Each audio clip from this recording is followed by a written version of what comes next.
Hi everyone, Tina Swithin, One Mom's Battle. I've been quiet for a few days, which is not like me. Over the past 14 years since I started One Mom's Battle, it's been really rare for me to step away even for a single day. Even on vacation, my family will tell you that I check in. I care deeply about this community. I am here 7 days a week, offering encouragement and support whenever I can, wherever I can. But there's some big things going on. The advocacy climate has changed drastically from where we started. Last week, there were coordinated efforts which were made to report our Facebook, our Instagram accounts, and it did have an impact. I had to step away for a couple of days just for my own mental health. And we did have a couple of scheduled posts that went out, but I wasn't online for the first time in a really long time. I really needed a break. There is a growing online safety concern. I have had to pause admissions into our One Mom's Battle or OMB private chapters. We have seen abusive individuals attempt to infiltrate our safe survivor spaces, and I take the safety and security of our members really seriously. I have an obligation to those who are already in our groups to ensure that they remain safe places for survivors to connect and heal and support each other. And, for purposes of my discussion, what I want to talk about, I really want to take things back to the beginning. For those who are new to One Mom's Battle, I never started this journey with a grand plan to build a platform that would one day call out institutional betrayal, call out the family court system, the professionals who are complicit in putting children in harm's way. But here I am. And for those who don't know, I began this work back in 2009, representing myself without an attorney, trying to protect my daughters. I had no legal knowledge. I started sitting in the court system. I started studying it because I was living it and I couldn't make sense of it. And it took almost 6 years for me to finally protect my girls. Ultimately, I was able to terminate parental rights, which is not a path for everyone, and I've said from the beginning, this, I eventually, at the end of our journey, I was validated, but not the kind of validation that any mother or any healthy parent ever wants. And had the court system listened to me from day one, my kids would have been spared almost 6 years of trauma and abuse. I come into this advocacy realm as a child survivor myself.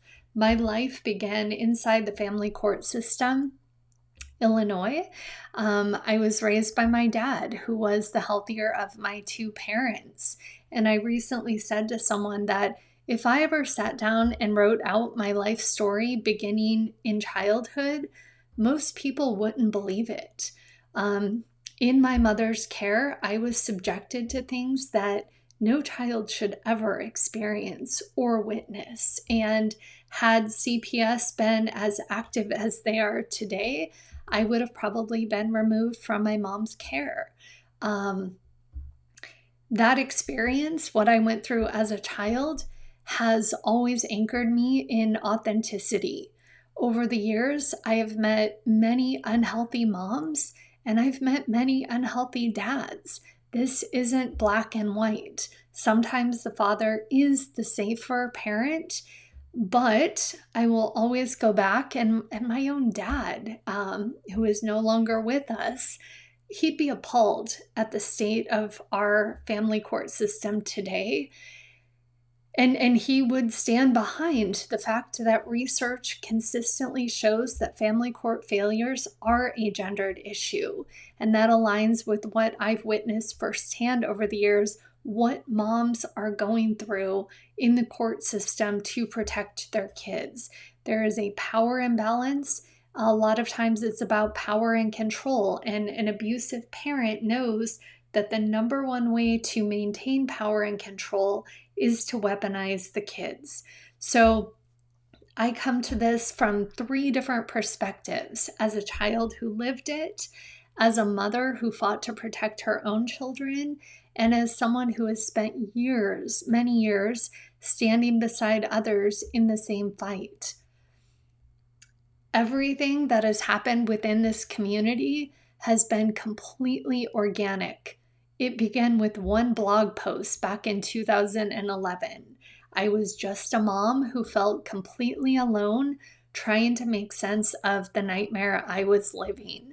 And one by one, I started connecting with other women and some men from around the world who were experiencing the same thing. And I recognized very early on that this wasn't just my story. This was a crisis. And ultimately, kids were the ones who were being failed. People encouraged me to write a book, and I did, and another, and eventually a children's book. Wherever I found an area where resources were lacking, I did my best to fill in that gap. 90% of what I do every single day is free. This has been my life's work and my mission. And I am so proud of what we have created at One Mom's Battle. And I say we because I could have never done this alone. There are people who have volunteered and given blood, sweat, and tears to make OMB what it is today. I am not One Mom's Battle. OMB is very much a community of survivors, some of the strongest individuals I've ever encountered. It's a network of children who deserve a voice, of teenagers who have found their voices, of amazing dads who stand beside us. I'm grateful for all healthy parents, and I'm committed to continuing to uplift the voices of these kids who deserve to be heard. Over the years, I have participated in legislative efforts across the country. I've even spoke at the House of Commons in Canada. I am incredibly proud of what has been accomplished. Recently, I have read accusations that I've profited from legislation at the state or at the federal level. That is absolutely absurd. I have never made a penny from any law or any legislative effort. That's not how advocacy works, at least not the advocacy that I've been a part of. And in fact, I have sacrificed financially and personally to show up at hearings, to testify, to raise awareness. And there have been many times where I have felt very unsafe leaving House or Senate hearings, because when you are calling out systems and billion-dollar industries, you become a target. Some of the things that I've read online recently leave me shaking my head. I have been blamed for legislation that I had nothing to do with. I have been given far more credit than I deserve for other efforts. And if I were unhealthy or toxic, and there are plenty of those in the advocacy world, I would be taking credit for these things that I am blamed for. The truth is, I am being given way more credit than I deserve. I have played a part in some legislative hearings or some laws passing, and I'm so grateful for these experiences and opportunities, and to feel like my own journey and what my kids have been through was not in vain, that some good have come from this. But if I truly had the kind of power some people really do believe I have, the system would look very different by now. There are individuals who have labeled me as public enemy number one when it comes to family court reform. I have no words. I, have no idea where this comes from. And, it's really only been over the past couple of years that I have been under sustained attack, and it's coming from people who are personally and financially profiting from the reunification and alienation narratives. These attacks grow louder as laws begin to pass, as journalists started asking hard questions and exposing the financial motives behind these programs and what kids are being subjected to.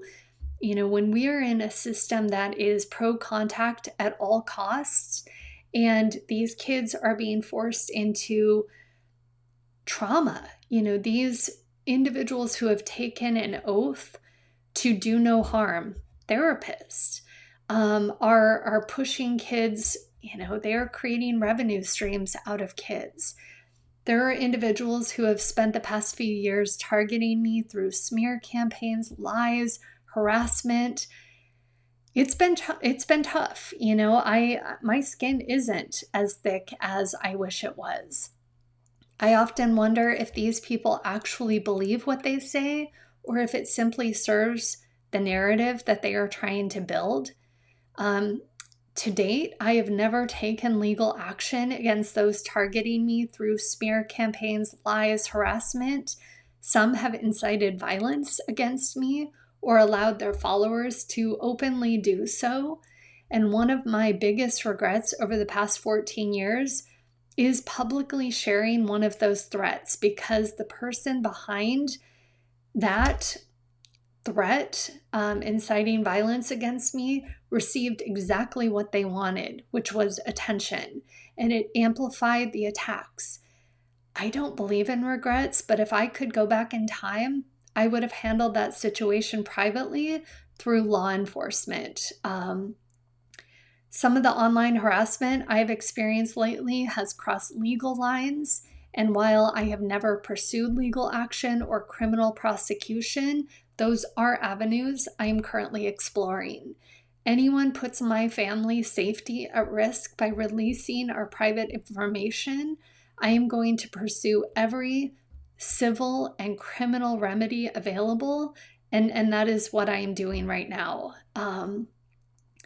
I've been through a lot in this work, and I've barely begun to share what advocacy at this level can look like behind the scenes. I have had a drone outside my bedroom window. I have had private investigators parked on my street. I have had process servers harassing my children who were minors at the time, actually following my daughter to school in her car. I've had people sign me up for email lists from the Satanic Temple. I've had my personal information recently shared online. And in the past year, these threats have escalated to death threats. The world of advocacy has become dangerous. What started as very much a collective effort from some really good-hearted people to protect children, for many of us, it's turned into a space where standing up for child safety puts our own safety and our own lives at risk.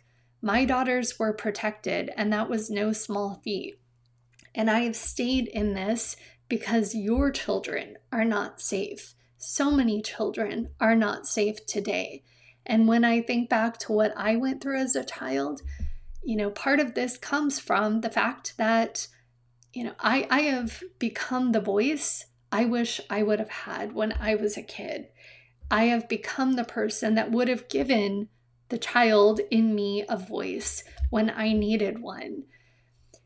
There are advocates, I just heard from one this week, who is now afraid to testify at hearings because the intimidation and the harassment is real. Meanwhile, the family court system is becoming more terrifying for protective parents. Courts are prioritizing parental rights over child safety.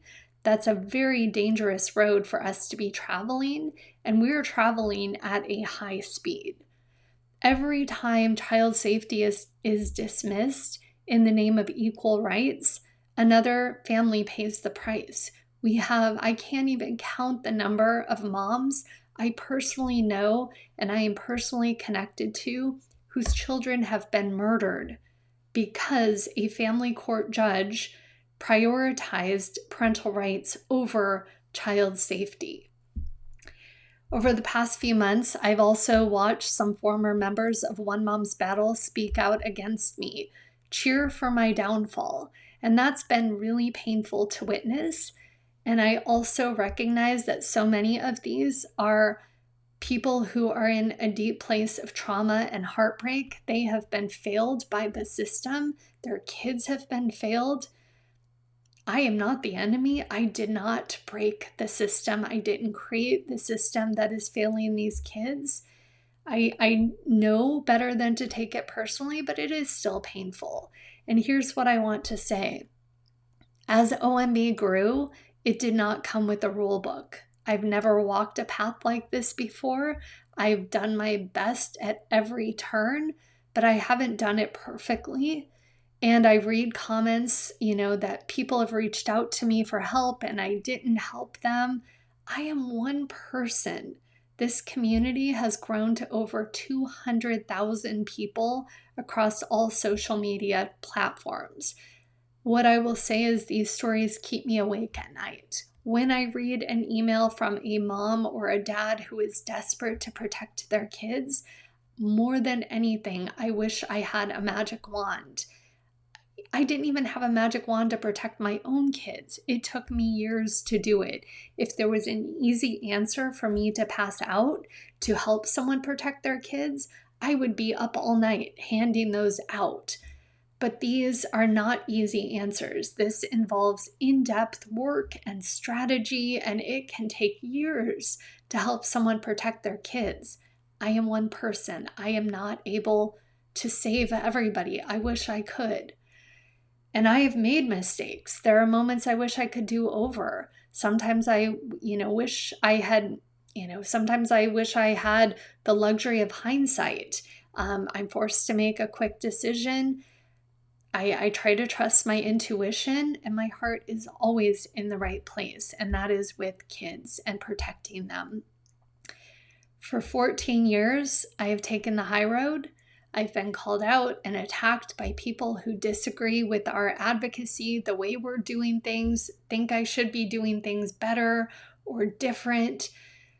A lot of people in the OMB community will send me screenshots of what's being said, and I don't even want to see it because I know my truth, I know who I am, and so much of it feels like noise, and my energy is better spent helping someone or making headway in a system that desperately needs change. The biggest system I have gone up against in all these years is the alienation industry, reunification profiteers, and the top players have admitted that these treatments costing tens of thousands of dollars for 4 days are experimental and that the research is shoddy. Children are not revenue streams. There are people who have built careers around experimental reunification programs, and they're being exposed.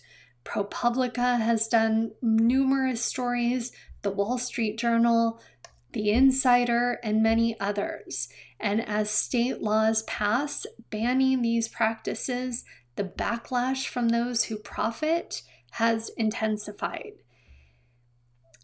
It was about 2 years ago that I announced my intention to slowly start scaling back when it comes to advocacy and legislative change.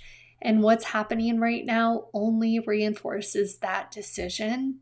This environment has become so toxic. It poses serious risks to both my family, to my health. When I began this journey of advocacy in 2011, my goal was really simple. I wanted to be the person I needed in the darkest moments of my own family court journey. And I wanted to meet every mother or every healthy parent at the start to help them understand the system, to educate them so they weren't blindly walking into this. And when I step away from all of this and really scrub it down, that is where my heart still is. And in so many ways, I have come full circle back to the original motivation for getting involved beyond my own case. And from this point forward, I will no longer operate in the public advocacy realm. I am grateful there are so many people stepping up to do this work with new energy and hope, and I fully support them. But advocacy as it exists right now, such a toxic environment that I can no longer participate in. So I am cheering those of you on who are tackling these things from a child safety perspective, not those who are pushing parental rights, pro-contact at all cost agendas. We need so many more people stepping up to the plate and getting involved. And what I've watched in Arizona, what I've watched in Tennessee, there are some of these states where survivors are coming together and they are united, and we need more help, but it gives me hope. As for me personally, my time and energy will be spent in 3 ways, and that is training others to go out and do this work as coaches, as consultants, as advocates, very much building an army. And that's not, helping people in a sinister way. When I am helping a new parent who is just walking this path, it is educating them on what they're walking into. It is educating them on the system, the fact that they are under a microscope. So many people spin what I do into sinister things, that I'm going out and helping people to take a parent out of a child's life. That is not true. And it hurts to hear that, because it's not my truth, and I know my truth. Number 2, building a community for survivors, continuing to create resources, offer peer support for those walking this path, because it is a really isolating path.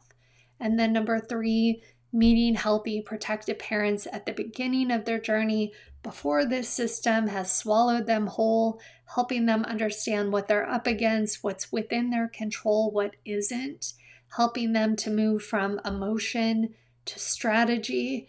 And it remains my goal to be the person I wish I had at the beginning. I will never stop calling out these systems and the institutional betrayal. I will never stop exposing those who turn childhood trauma into revenue streams. And I will always amplify children's voices and honor their right to be heard. When I think back to everything I've done over the past 14 years, it is giving these teenagers a platform and a voice. Those who are threatened by their voices call it exploiting kids. When I have given a child or a teenager a voice, it comes at great legal liability and great risk. But these kids deserve a voice in what happens to them. And I will continue to speak out against anyone who seeks to override a child's autonomy. Another separate issue going on. I know a lot of people have questions about the lawsuit. At the present time, I am unable to comment. I have not been served. I have not read the complaint against me. But what I can say is thank you. I had originally started a GoFundMe account, but it was reported and ridiculed online, so I immediately took it down. And a fellow advocate and a dear friend started a new fundraiser. Over $31,000 has been raised for my legal fees. That money is safe and secure in a bank account. Transparency is really important to me. If the funds are not needed or they are not used, I will be donating to 2 different nonprofit organizations that I believe in, that I support, both of which help protective parents navigating family court. But what I will also say is I know a lot of people are not in a position to donate, and that is perfectly fine.